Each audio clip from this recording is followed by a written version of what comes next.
So you want to study rock guitar. You should probably be thinking about taking rock guitar lessons. Now, lessons in one style or another are not particularly different from, it kind of depends on the style.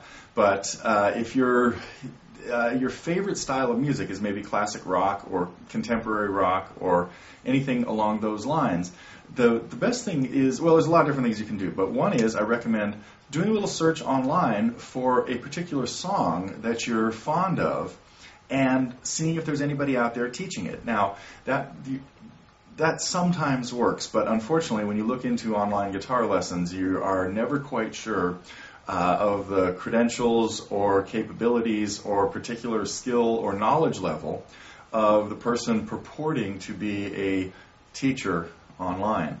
And so you do have to be careful.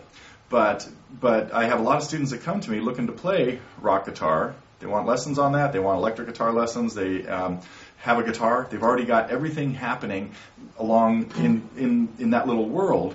And so we start with some very basic things. One is just learning the names of the notes on the guitar. So it's really important that you understand the relationship of the strings and how to play notes and how to find and name notes all over the neck of the guitar.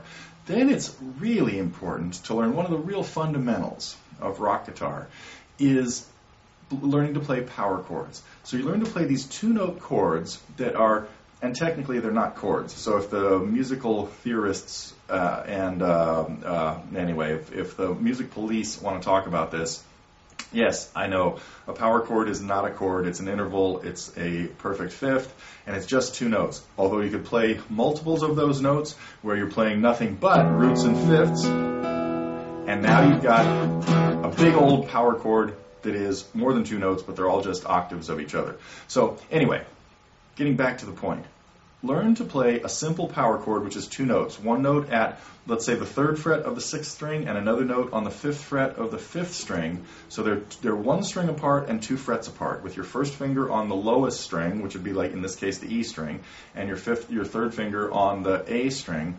And that pair of notes can buy you a ton of mileage, and you can learn hundreds and hundreds of songs that only use that shape and slide all up and down the neck into all kinds of places. So by learning the names of the notes on the 6th string and the 5th string, you're now in really good shape to be able to play most heavy metal songs, songs from, especially songs going back to the 60s, songs by Cream and The Who and Led Zeppelin and a lot of that kind of stuff is where these chords really became popular, and pretty soon you can play all kinds of much later stuff. So learn to play power chords and you are in good shape.